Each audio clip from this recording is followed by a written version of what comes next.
888 launched an online poker product very early in the very early days of poker, so the early 2000s, and then there were probably two or three other ones. There was obviously Party Poker, Paradise Poker, Poker Stars came out at the same time. So there were four or five operators globally. A lot of them started in actually in the US. And poker at the beginning was amazing. It really, it hit really, really strong. And there was a very natural um, growth trajectory from specifically starting in the US. It was kind of inflamed by um, televised poker and some really cool big winning stories of Chris Moneymaker. That was the first a big online gaming winner that won in the WSOP.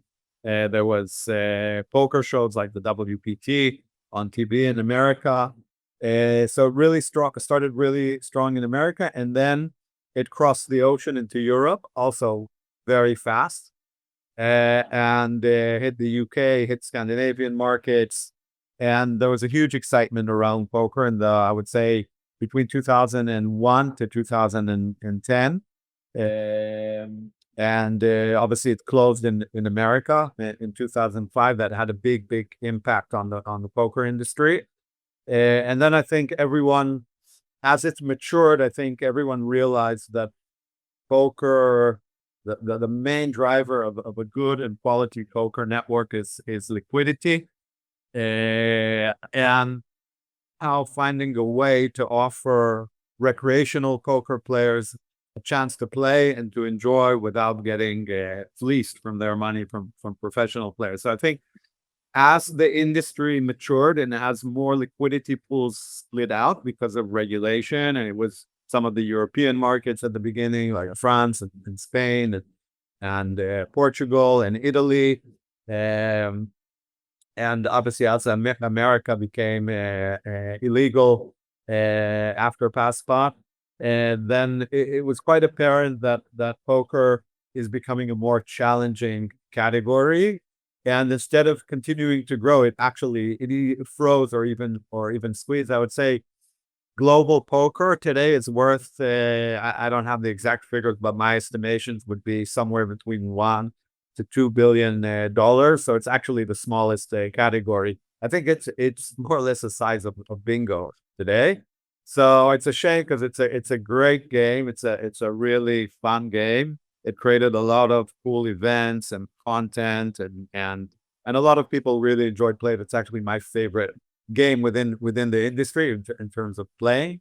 So yeah, I think poker is a really interesting category. Obviously, there are some strong poker operators still today that work mainly on, I would say, global liquidity pools.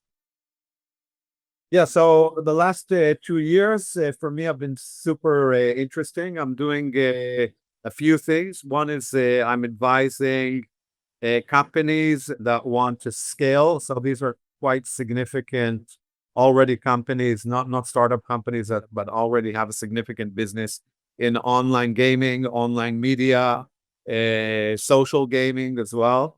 And I'm helping founders and CEOs to scale their companies to bring them to that level of potentially IPO, or just helping them scale from good growing medium-sized company to a large-sized company, which has you need different kind of skills and structures and strategy to operate in that way. So that's part of what I'm doing. And the other part is essentially investments in more, I would say, startups or opportunities in mainly in the online gaming sectors in specific regions or specific products that I find still have a really good growth potential in the sector. Startups, first of all, the answer is absolutely yes. The sector is huge. The sector is growing.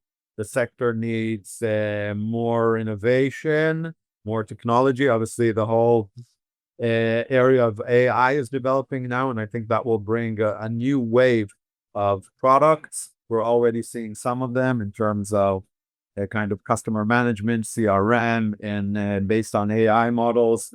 We're seeing responsible gaming tools that are based on AI models, games that are developed on AI models. So there's a lot of a new wave of innovation that will come into the industry, but also from a geographical territorial perspective, I still believe that there's some territories that are emerging and have opportunities in them.